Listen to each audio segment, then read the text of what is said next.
Hey, how you doing, Chris? Look at Chris. Look at the big smile on his face. You know Yeah. why he's smiling so big? Because it's tax day, April 15th. Everybody know it is tax day. But we're going to talk about something, and I hope everybody's got their taxes in on time, or you filed your extensions and you did all the things you need to do as a part of our commitment to our community. Now, Yes. today we're going to talk about something that a lot of people probably don't understand, and that is what I call the petrodollar, right? Mhm. Big oil, and why that matters.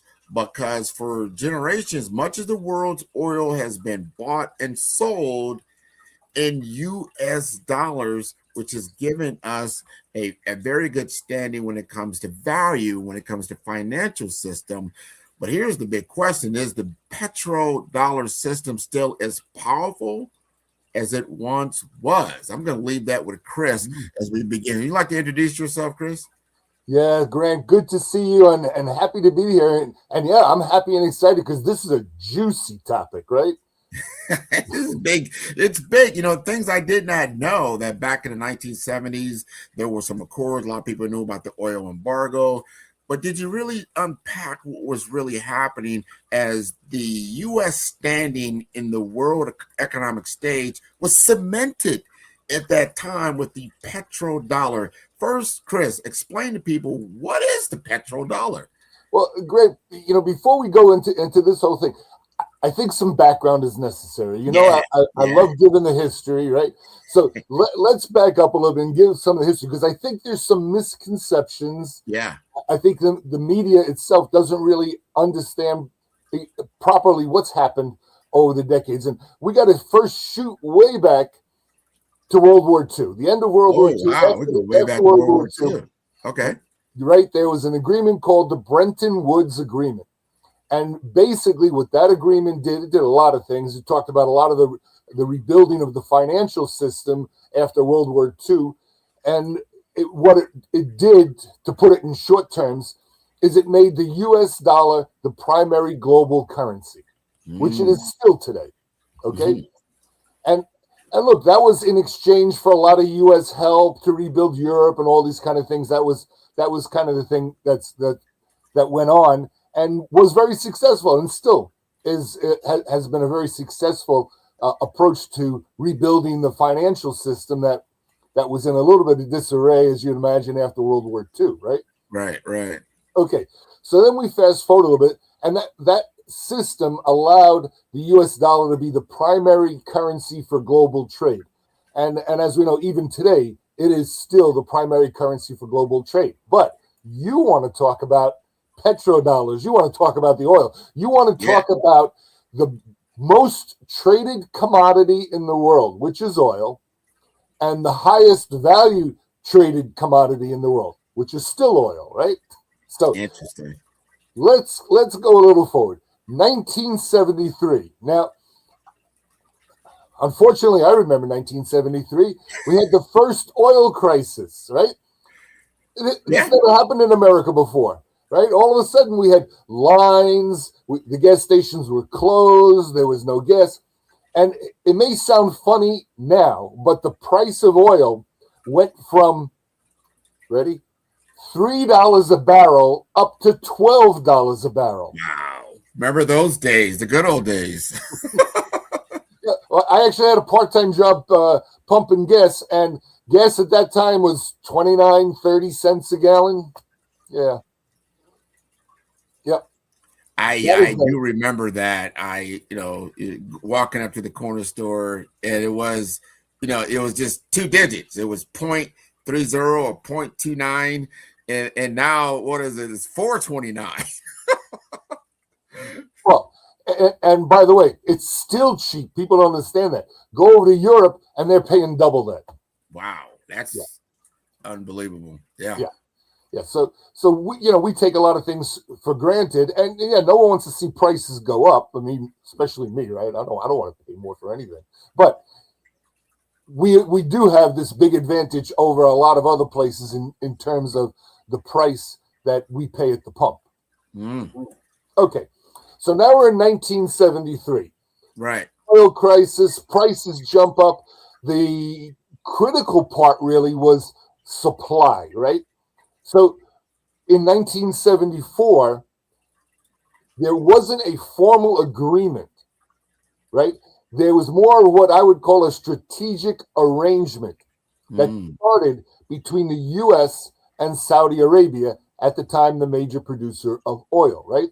And what this arrangement, right? Because it's not like a treaty. It's never been formalized like you would expect. And like a lot of times the media will misinform us that there is some agreement. There isn't. Okay, there's no treaty signed. There's no anything going on like that. But what this did say, what this arrangement did say, is it said that Saudi and the U.S. agree that all oil will be priced in U.S. dollars. Number one, right? It also guaranteed the supply, right? And in return, the U.S. sold military equipment to Saudi Arabia and provided defense for the regime. In other words, the king of Saudi Arabia wanted to make sure that his family will be the kings and the kings and the kings, okay?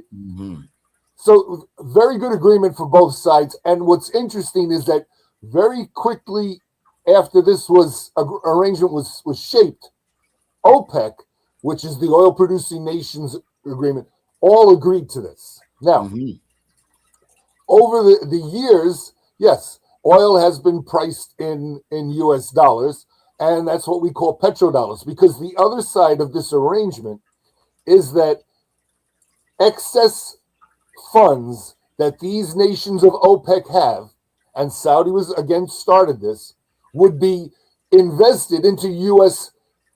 Treasury bonds. So you see how the circle works. Big circle, yeah. Right. Now, this not only gave the U.S. a big advantage in being the sole currency for the most expensive and most traded commodity in the world, oil, this also funded the U.S. government with a continuous supply of people buying treasury bonds, or countries, I should say, buying treasury bonds, right? So this gave the U.S. a very unique advantage over everyone. Yeah. And that was 50 years ago. We're not talking about, this is 50 years ago. This is like, what, during Watergate or right after Watergate? Was this it was during the Gerald Ford administration? Yeah, Watergate was 1972. Yeah. Yeah. So I don't think Gerald Ford gets credit because that was a huge. Again, keep in mind that the model for this was what happened after World War II, the Bretton Woods Agreement, which was a formal agreement, right? That was kind of the model for it. What they did here is they just made it a strategic arrangement centered around oil. They doubled down on that and pretty much made the U.S. as we understand it, it is the financial nerve center of the world and the military might for most, the strongest military in the world at the same time. It's ironic that we see now the U.S. at war with Iran. You start to understand some of the underpinnings of that. Because now here's a good question for you. You might know this. What is Iran's standing in OPEC and in its relationship with Saudi Arabia? Well, look, it's historically been a member of OPEC, right?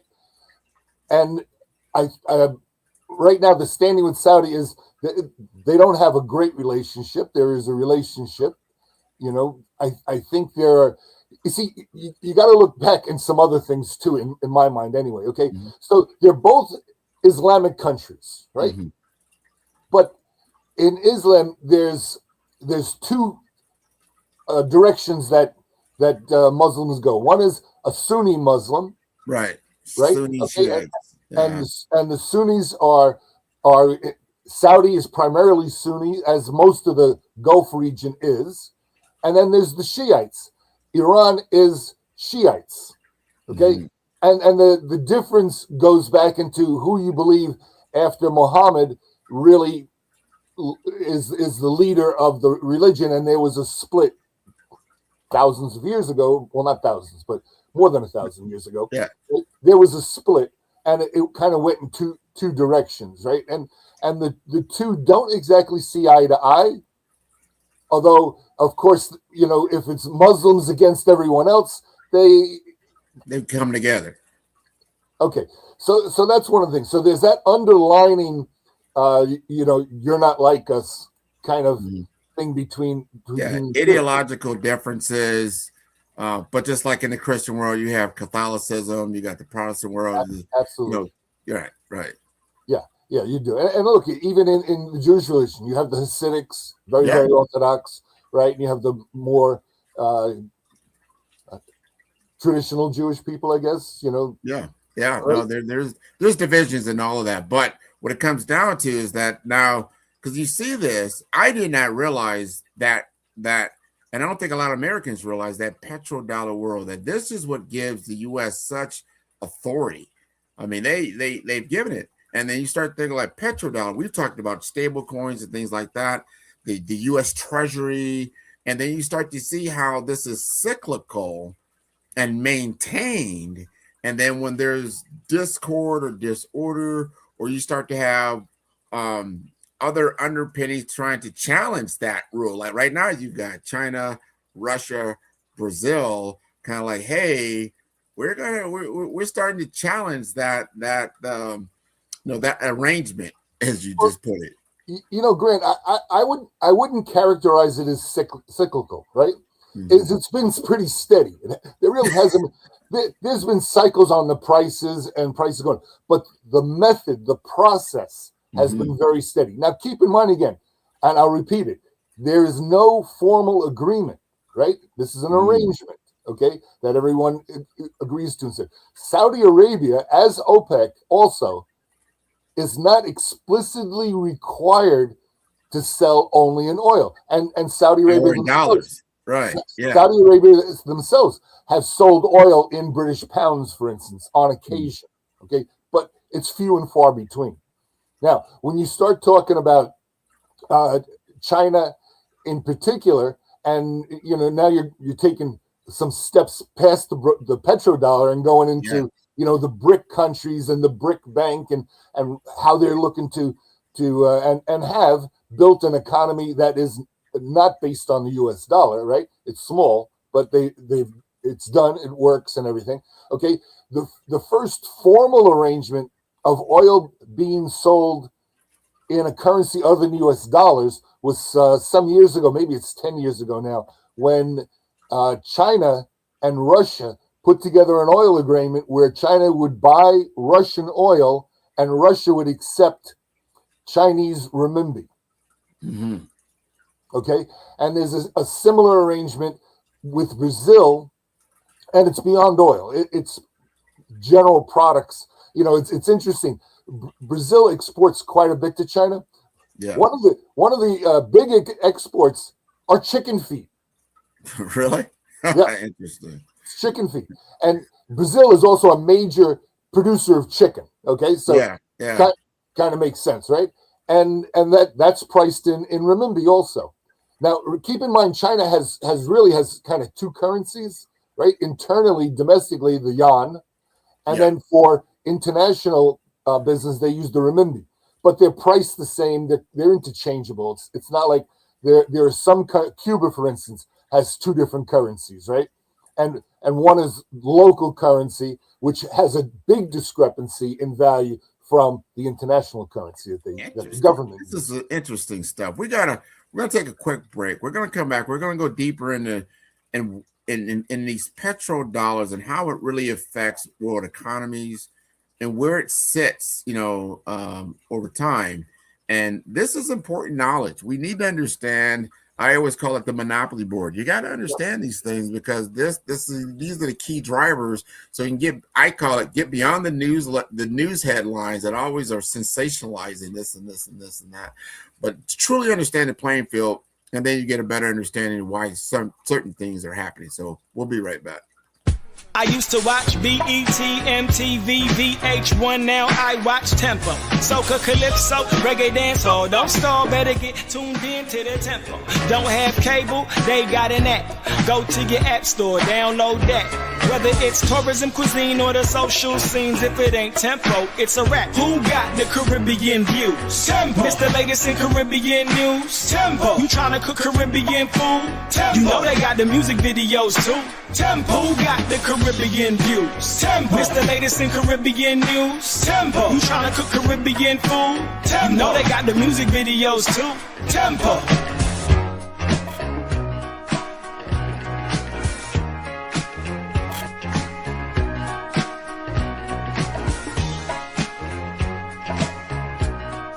Third Wall Street is a new emerging global capital markets formation and structured trifactor financial hub at the U.S. third border in St. Croix, U.S. Virgin Islands, in the Caribbean and Latin America. The new Third Wall Street is the home of the Alexander Hamilton Financial Center and named in honor of Alexander Hamilton, an American founding father, first U.S. Treasury Secretary, and architect of the U.S. financial system and modern America. Third Wall Street is located in a U.S. National Heritage Area, Opportunity Zone, and the boyhood home of Alexander Hamilton in St. Croix, U.S. Virgin Island, connecting 3 financial hubs in the Americas by way of new innovative financial technology and markets: New York Wall Street South, Brickell Avenue, Miami, and Third Wall Street in St. Croix, U.S. Virgin Islands, and established the new Caribbean America's Single Economy Zone, developed by SETI Case Capital Markets. Third Wall Street will transform financial markets, improving access to capital worldwide. Visit www.thirdwallstreet.com to learn more.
All right, welcome back to the big picture. We're talking big. Everything is big when we're talking to Chris Principe, the money magnet, as I call him sometimes on this show. And I got a big question for the big picture because we got to really look at this. I want to understand this. And you might be able to answer this question. I think you can, because I want to understand, how does the petrodollar system affect interest rates, inflation, and the broader U.S. economy? Well, Grant, I mean, I love that question, okay, because those really are kind of the key factors. But let me start off with one thing, is that for the majority of Americans, all of this system, petrodollars, OPEC, it doesn't matter. They don't really care, okay? The only one thing that matters is the price at the pump, right? Right. Like I said, I think the majority of Americans don't understand that we actually have the luxury of a reasonable price compared to a lot of other places for the price of gas, but still, you don't want to see any prices go up. Okay, so now the big news story right now is Iran and the conflict, right? But let me give you a little bit of background on how Iran fits into this. Okay, so number one, in 1960 is when OPEC was originally formed, right? Iran is a founding member. Okay, now as a founding member, they have the same rights and status and voting position as Saudi Arabia, for instance, right? Now, it's very interesting, though, over the years, so any new member that wants to join needs Iran's vote, for instance, right? These kind of things. But interesting over the years is while part of the process in OPEC is to set price, to set the supply, right? Quotas for the different countries and everything. Iran is exempt from quotas.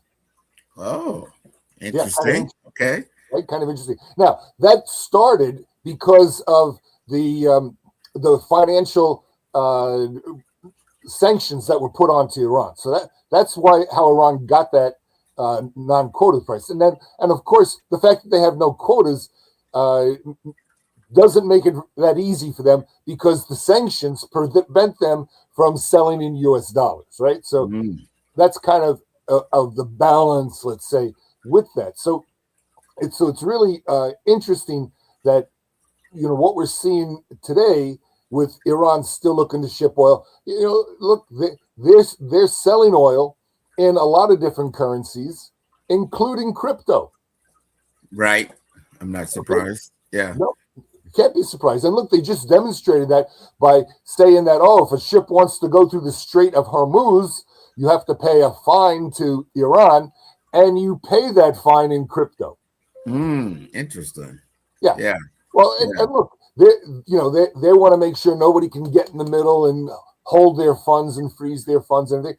Of course, from their the banking system that they don't always control. I mean, international banking systems is a different story, right? Exactly, and you're spot on with that, Grant, because that's really everything that is an issue for them, right? So now, when we start talking about how does it impact the economy here in particular, right? Of course, like anything in the supply and demand system, which is what capitalism basically is, right? Is going to be based on what's the demand and what's the price I can get for what I'm selling, and it's not always fair, is what I'll say. Okay, and that happens. I mean, just think of at Christmas time, right? At Christmas time, some new toy comes out. I don't know. I remember when I was young, Cabbage Patch dolls, right? How old are you, Chris? No. Couldn't find them anywhere. And all of a sudden, people were selling them, and stores even selling them for higher than the list price. Supply and demand. Okay? And that's what happens, of course, in oil. Now, on one side, that can affect our economy, because if the price of oil goes up, it affects a lot of things. People don't understand. Oil going up in price means your food prices go up. Why? Because so much food is transported, and transportation is a good cost. It's a higher than average percentage in food than it is in some other commodities. And I think what people also don't realize that the trucking costs in the U.S. are one of the lowest in the world. It's very cheap in perspective to ship goods by truck domestically from state to state in the U.S. And of course, there's no customs you go through. There's no inspection. There's no nothing. You just wave as you pass the sign saying you're entering a new state, right? So that still affects our price. So these are the things that help fuel inflation, right?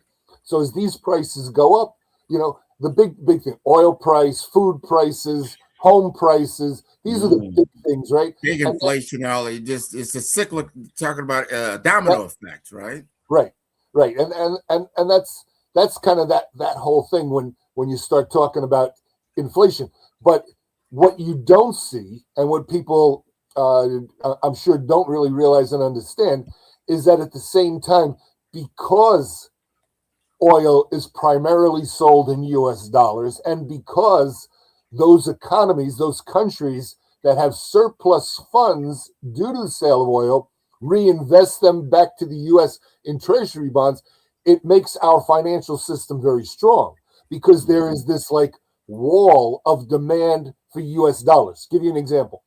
I don't know, pick a country, let's say South Africa, right? Right. Okay, South Africa wants to buy oil from Saudi Arabia, fine, no problem. But what South Africa needs to do is it needs to take its South African rand, their local currency, their country currency, and needs to sell that and buy dollars with it so that it can use the dollars to pay Saudi Arabia. And that's what happens constantly all the time from many different countries, because the majority of countries import oil because they don't have it, right?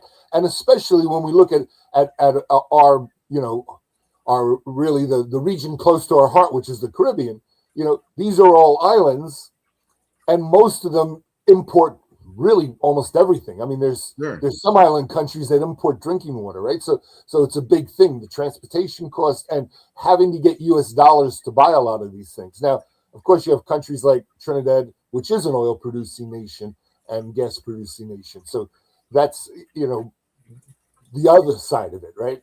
They don't have that same issue. This is so here's what I call the shift, or what's happening. Now you just kind of the dependency on oil, and then how we're fueling our financial systems, and we're creating that supply and demand, roller coaster that you see around the world. But now, as you've heard, a lot of people have heard, data is the new oil. Data is the new oil, right? So then when you have something, I mean, technology has been a player for a long time. Digital world, you look at your NASDAQ today, look at your stock exchange today, where the leading companies, and they're really data companies, right? Your Microsoft, your NVIDIAs are driving that through data. So now data changes or I don't know if it challenges the petrodollar, changes the petrodollar, becomes the new petrodollar. I don't know. What does that look like? Well, Grant, let's come back to basics on it, right? Absolutely, data is very valuable. We're seeing that especially in AI, because AI requires a lot of data, right? So we see that, right? And we also see that this is where there's a lot of investment right now, billions of dollars, literally, right? And we've gone over that in previous shows, right? But what we forget is that data isn't the new oil, because data still needs oil. It needs oil for electric consumption. Get down to the fundamentals of physical life, right? It's still, exactly. You got it. Exactly. So now, what's very interesting is, for instance, you've got Amazon, and you've got Elon Musk, and they're all looking on how they can put data centers into space, right? And by doing that, of course, it changes the dynamics of a lot of things. But one thing it does is that data center is no longer dependent on oil. Yeah, I like to see how it would work and transmit and change. But you see where this is going, and you got a great point. So once it's no longer dependent on the petrol system, the petrodollar, then it becomes a different. Keep in mind one thing, you've got to build these satellites. You got to build these floating platforms, let's say, for data centers up in space. Okay, you can't make the products to build them without oil. Yeah. First of all, plastics in general, oil-based, right? Second, to do metal, I mean, you need to be able to melt at high heat temperatures. The only place you're going to get that from is consumption of oil in different forms. Right? Unless we find another way. I've always been intrigued. This is my personal philosophy, right? That I understand, like, we've been, I would say, dependent on oil because of the manufacturing economy that started in the 19th century, that type of thing. And we said, hey, in order, so we built our technology, let's say, around the use of oil. That's how I got our locomotives working and things of that nature, our economy, our cars, our systems. But we live in a world or a universe of absolute energy. I mean, energy should not be scarce. We live in a world, it's just, there's an abundance of energy. We just don't tap into it very, very well. I mean, the world rotates 24 hours a day, and they ain't got nothing to do with mankind, right? The sun comes up, it beams its energy constantly, and it ain't gonna run out anytime soon. Yeah, we don't really tap into it too well. And I'm not sure where that's going. Well, that's the point. There's two things. One is, is harnessing energy, right? Right. Yeah. Right. So, and you just talked about the Industrial Revolution, right? When the Industrial Revolution started, keep in mind that the power was steam, And steam was produced by putting wood or coal underneath a boiler and creating steam. Yeah. Locomotives, you talked about trains, originally were all steam. It's only later on that we had diesel locomotives and electric locomotives, right? Yeah. So we actually were producing energy. The issue was that when you use oil, right, it's much more economical. Mm-hmm. Okay, it's easier to transport. Can you imagine that you have I don't know some big data center and you're powering it from steam? You know, I mean, No, it's not efficient. Not very. That's the thing. The efficiency of utilizing these a technology has to be there, and that's where we're kind of running into now. How many data centers are going to be? Are we really, affecting the Earth? Geography, things like. We got to go to a quick break. We're going to come back because this is interesting. A lot of people are tuning into this because this is kind of. I think we're at that brink of a change from that petrol system and see what that's going to look like. We'll see what Chris has to say. Great. In today's fast-paced financial landscape, access to capital is the key to success. At the heart of this revolution is Case Capital Markets, powered by SETI Case. Here, innovation and investment converge, creating a dynamic environment where businesses can thrive and reach new heights. Introducing Grant McGaugh, the senior advisor at Case Capital Markets. Grant is a visionary leader, dedicated to connecting businesses with institutional capital and strategic funding. His expertise opens doors to game-changing investment opportunities, making him an invaluable partner for companies looking to scale and succeed in the competitive world of finance. With an impressive 25 years in technology, 9 years in healthcare, and 6 years in investment banking, Grant McGaugh has a proven track record. He has successfully closed over $500 million in high-value transactions, seamlessly bridging technology, healthcare, and infrastructure with innovative financial solutions. His experience is a testament to his ability to drive success. Case Capital Markets offers businesses direct access to over 32,000 venture capital firms, private equity funds, family offices, and institutional investors. This network empowers mid-market companies with under $100 million in revenue to scale beyond their limits, unlocking unprecedented growth potential. Debt, equity, growth capital, public offerings. These are the building blocks of the future of capital access. Whether you're scaling a business, seeking investment, or exploring market expansion, Grant McGaugh is your trusted partner. Together, you can unlock capital and create long-term financial success. The future belongs to those who take action. Are you ready to elevate your business?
All right. If everybody's been following us, we're talking about petrodollars, the petrodollar system as it is today, before the beginning, the origin story, where it's at now, and where could it look like even in the future.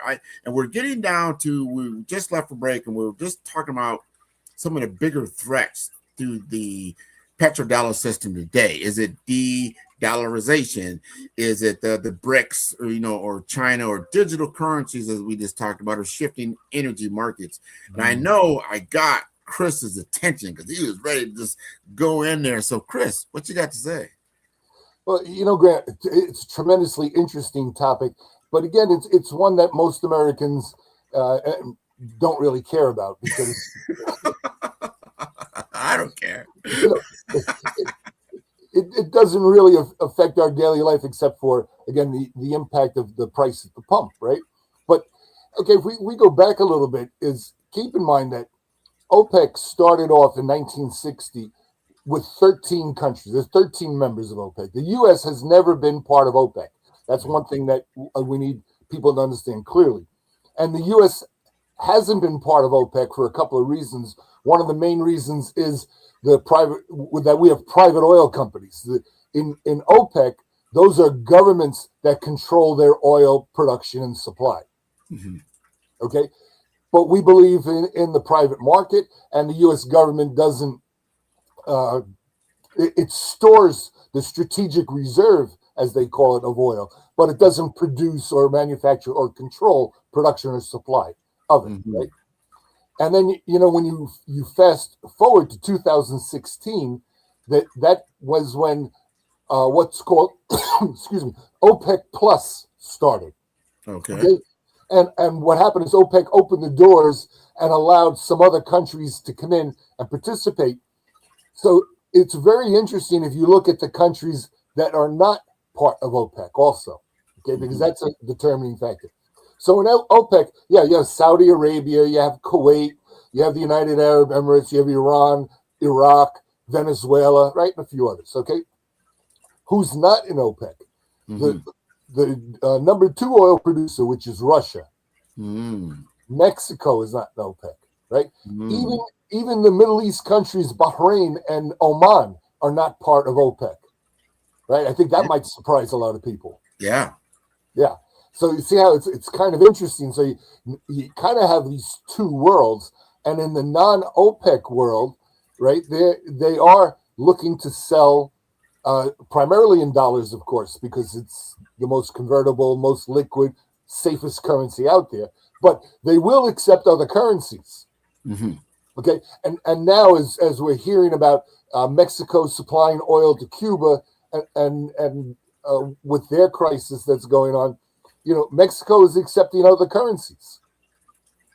Yeah, you got a lot going on in that whole world. And you're saying, Americans don't care, but I think they do. They just don't understand the underpinning, because they do care, like you just said, when they go to the pump, or they care when they go to the grocery line and they see that, wow, I paid $50 for the same thing and now it's $70, so to speak, for the inflationary war. So it starts to hit home at that point. And to another thing that you just mentioned, which I didn't realize, that the price of oil is almost double in other countries. Like that changes their economies, I'm sure, by a lot. They probably price at the pump. Price at the pump. Yeah. Price at the pump. The price at the pump, I think, is something that you really want to pay attention to. Understanding how the petrodollar works, why our interest, why are we so interested, in the Middle East? Why are we so invested, in that part of the world when there's other things going on? We're almost in this world where we want to, just be, run our own economy without a lot of influence or other detractors, but we're connected. We are in a symbiotic relationship. What you just said, where they're backing their oil production in the U.S. dollars, and then they're putting that back into a U.S. Treasury. Well, that's enriching the nation. I mean, Absolutely. You can't get away from that. Yeah, Grant, there's a couple of things. First, I will tell you that, yes, everyone is concerned today, and the media is talking inflation, prices, and all this. Everyone's concerned until they get used to that price. Mm. Then you I never got used to $4. I like 30 cents. I never got used to that. Well, in fairness, $4 you're going to have to get used to. 30 cents you will probably never used to. I'll never get it again, right? But look, we've had this a few. I don't remember how many years ago. Oil prices, gas prices went up to the pump to about the level they are right now. Okay, it's not that this is new. We've had this level of pricing before.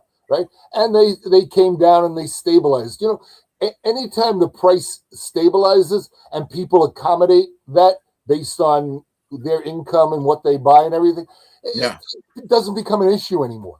You know, Right. and that's kind of, you know, what we're going to see happen here also. And I don't believe oil is going to stay at the price it is.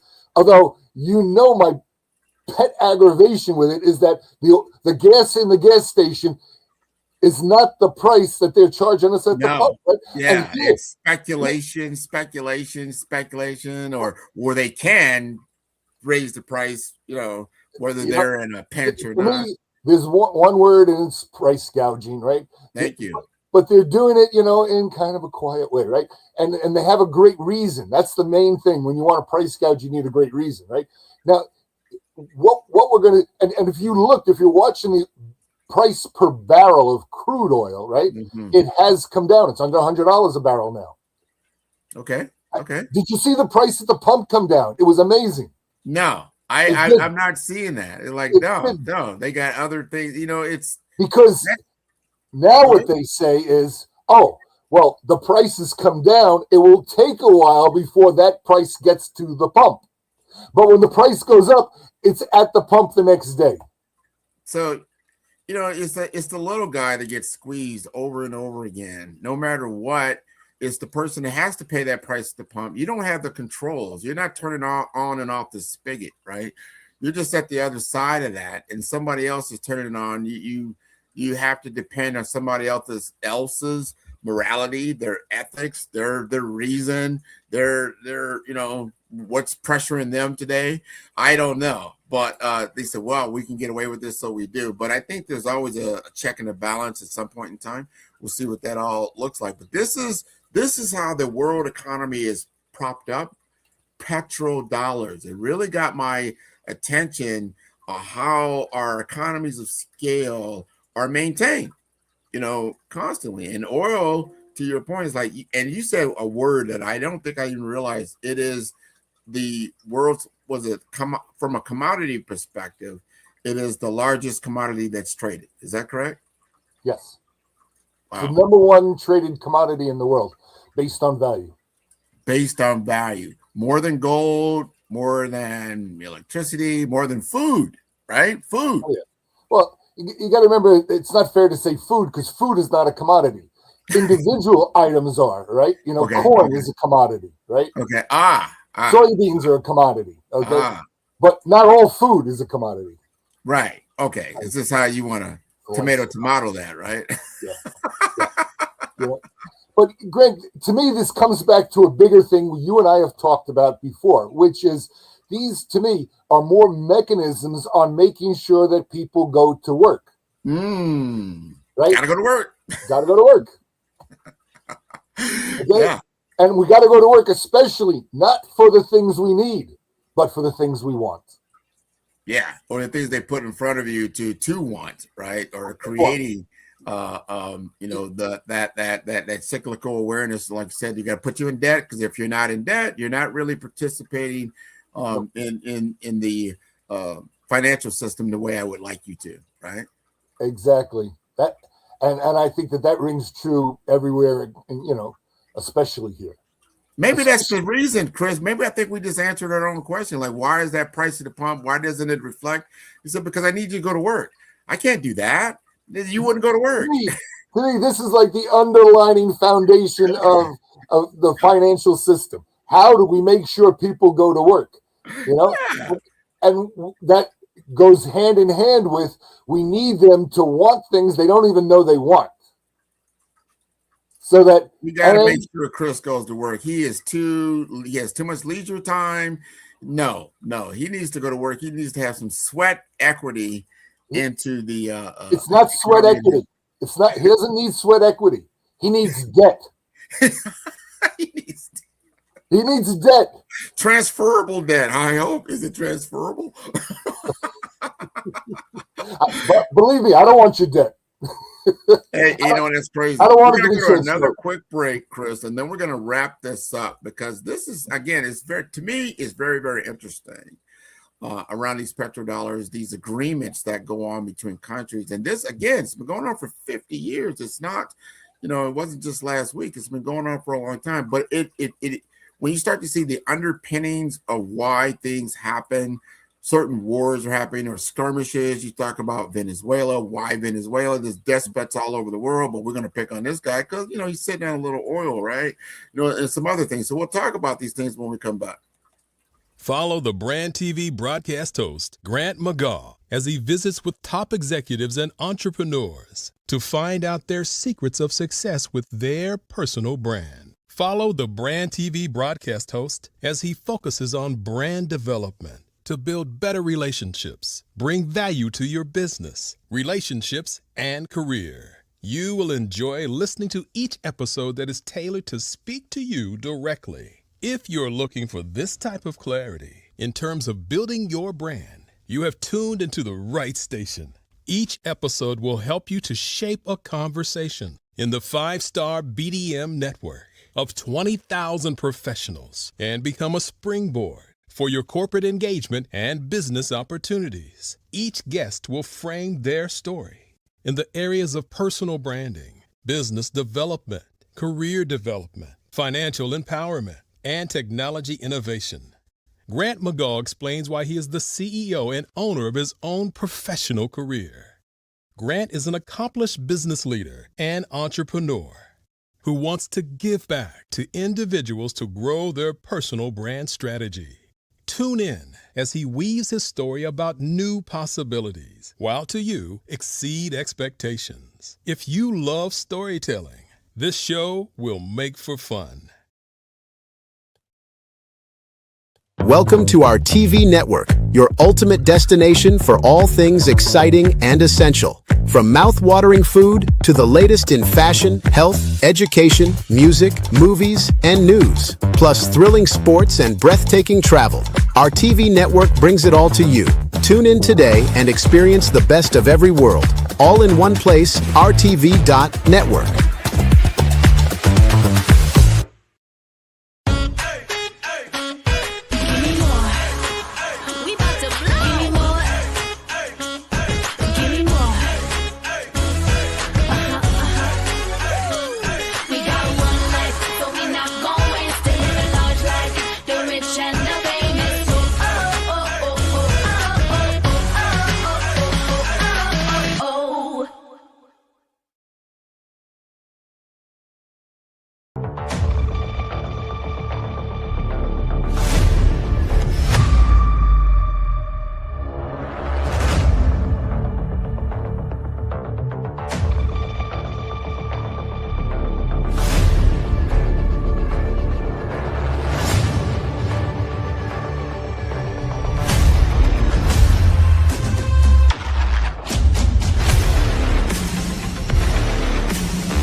Hey, welcome back to the Big Picture with Grant McGaugh. I'm the CEO of 5-Star BDM, and I am joined by Chris, the money magnet Principe. He is the principal owner of Financial IT. He's been sharing his knowledge, his wisdom, his experience with us, talking about the petrodollar.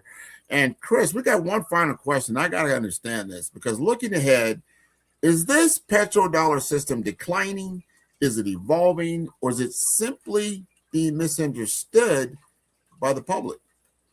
Well, Grant, let's start off with a little summary, right? So, the petrodollar and the underlying things, these are financial mechanisms, right, that have done a few things. They look to achieve global political stability, right? They look to secure the dollar's global dominance, and they look to ensure stable flows of oil and provide the U.S. financial power by having excess funds reinvested into U.S.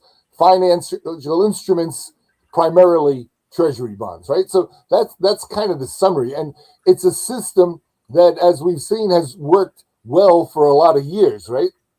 And that will continue, okay? It'll continue because right now it's in everyone's best interest. Now, do we have some breakage from that system, let's say? Well, yeah, you have the BRICS country, which are, Brazil, South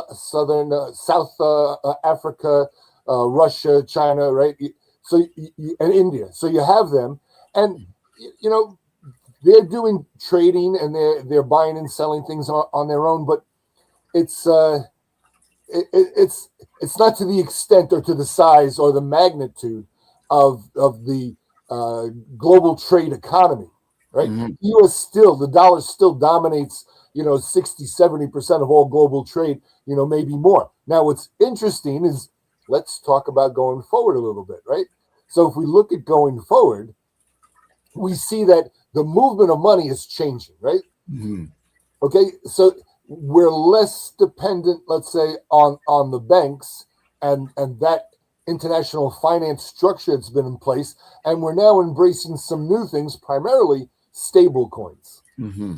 Okay, and stable coins have a lot of advantages, and we've gone over that, and we will continue to, as it's to me constantly a breaking and uplifting story, the stable coins.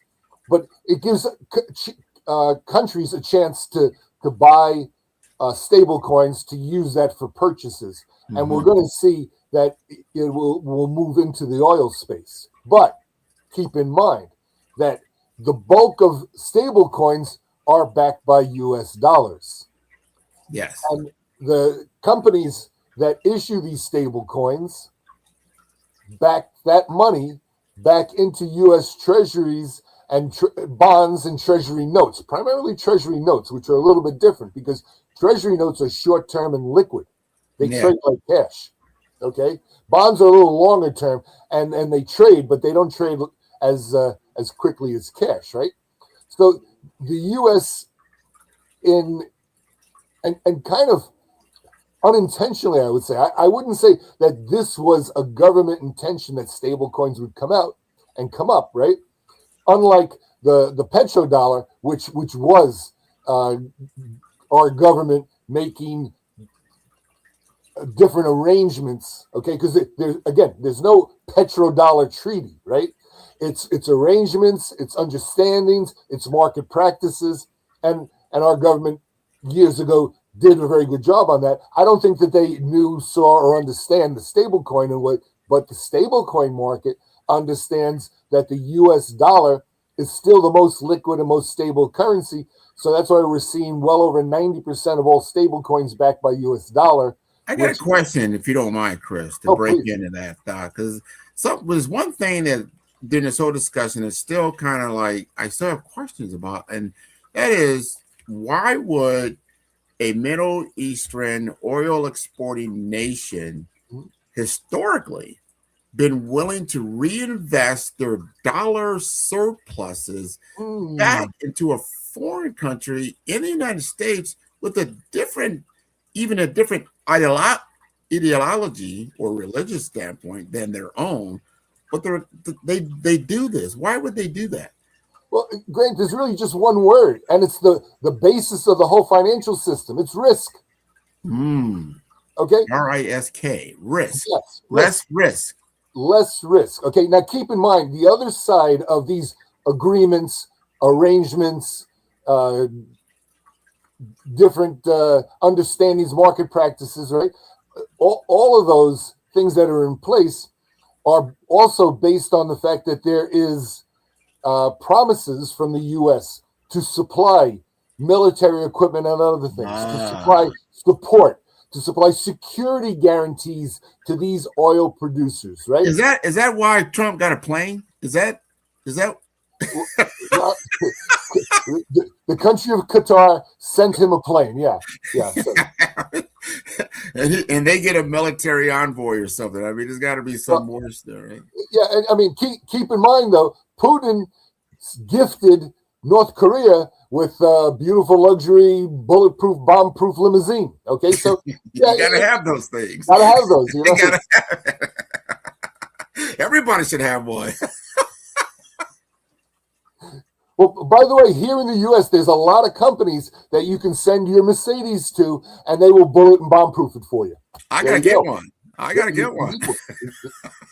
I know of one company, and they had a guy who sent his 1969 Chevy Impala to get bulletproof and bomb-proof, and he's from Texas, and he had a big set of longhorn horns on the front of the car. Wow. Yeah. Wow. I have to admit, though, I hope I ever don't need to have a bulletproof vehicle just to drive around. I mean, what's really happening?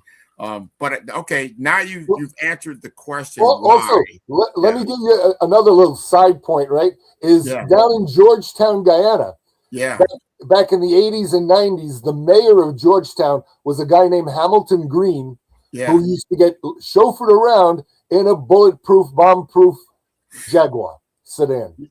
Well, good. Yeah. In those days, I see you probably needed it, Well, but you've been to Guyana, you know the situation there. I just thought it's that little historical. There, how big is your enemy? How equipped are they? So, but you kind of answer that. So the reason why is the risk, and there is a military exchange. Even though we've had wars in Iraq, we've had wars in Iran, but you know what? We've never had any type of war in Saudi Arabia, right? Well, and Grant, also keep in mind that globally, the two biggest holders of U.S. financial instruments outside of the U.S. are China and Japan. So why would China, if they want to de-dollarize, be one of the number one buyers? They've been number one for years. Japan comes up, they come up. Been one of the number one buyers of U.S. Treasury bonds and U.S. debt because of that same word, risk. Yeah. Safe investment. Man, risk. Wow. Lower the risk. And really what you mean is stability.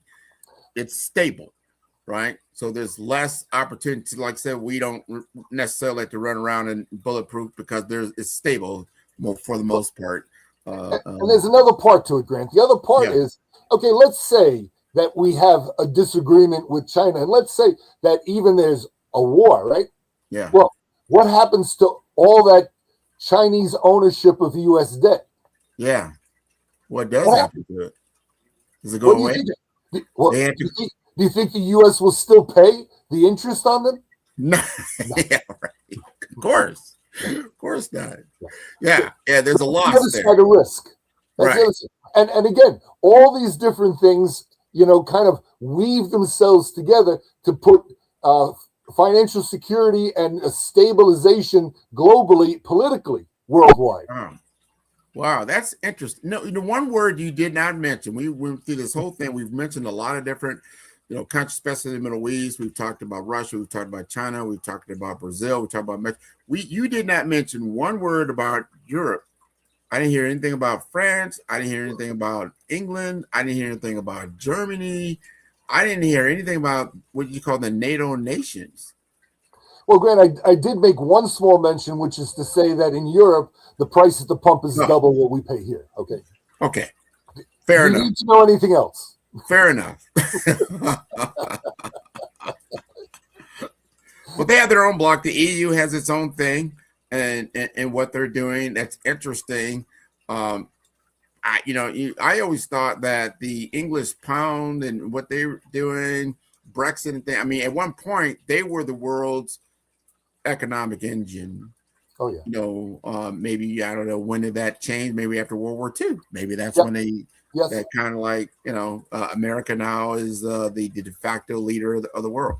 Well, look, after World War II, Great Britain was financially destroyed, basically. I mean, their system, and this is why, and you remember the old statement, the sun never sets on the British Empire, right? Yeah. This is why after World War II, you have so many countries that were colonies that got their independence, right? Right, a lot of them. Yeah, and they got their independence because Great Britain couldn't afford them anymore. Man, we got to know these things. You didn't know real history, right? That's hey. We got to wrap up now. We're going to come back next week. You got to keep tuning in to the big picture because we talk about the big financial changes, the big technologies, the discussions that you don't get on mainstream television, and what was really going on. So I hope you enjoyed this discussion on the petrodollars. And again, Chris, we're going to be seeing you next week, right? Well, Grant, great topic. Thank you very much. And we will see you next week. All right. You take care of yourself. All the best. All right. Bye. Welcome to our TV network, your ultimate destination for all things exciting and essential. From mouth-watering food to the latest in fashion, health, education, music, movies, and news, plus thrilling sports and breathtaking travel, our TV network brings it all to you. Tune in today and experience the best of every world, all in one place, rtv.network.